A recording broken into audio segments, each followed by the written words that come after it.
Joined now by Georgia's Lieutenant Governor, Burt Jones. We appreciate you joining us very much, Mr. Lieutenant Governor. You have a study committee going on now about various issues around the state. One of them, the Certificate of Need laws. Can you tell me what it is you're looking at? Yeah, and thank you for having me on. It's good to be with you today.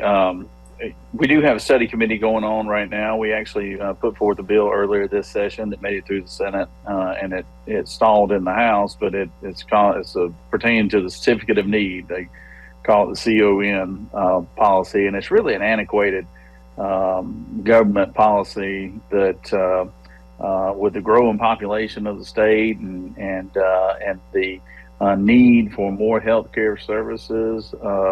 I feel like the Certificate of Need is way overdue of being reformed, and we're looking at seeing what the best course of action could be, because I think we need to be making it easier for communities to provide healthcare providers as opposed to making it harder. And I feel like that's what the Certificate of Need does.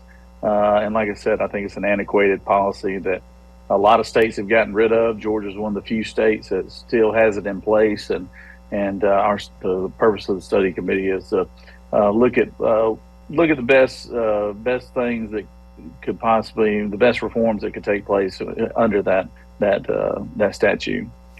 I know one of the things you're looking at was the Lee County Hospital, the medical center that was proposed. What can you tell us about what happened with the CON rules, laws involving that Lee County Hospital? Well, I mean, Lee County is a perfect example. It's Exhibit A, of why it needs reforming. They're in Lee County, a growing community.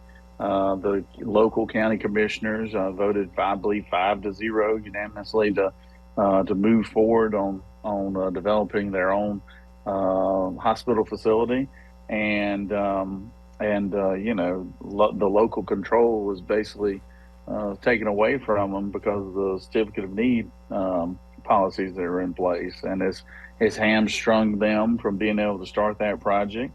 It's also cost them a lot of money because they've been in a legal fight with the different groups fighting their ability to do that. So that's a perfect example. I've seen it go on in a lot of other communities, by communities very similar to that, but I've also seen it go on in counties like Morgan and Greene counties, which are rural communities that wanted to build hospitals, and they eventually did.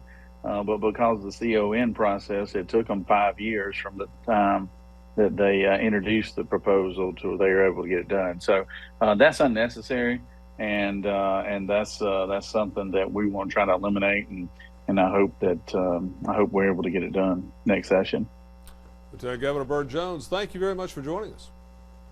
Sure, absolutely. I appreciate you having me on today.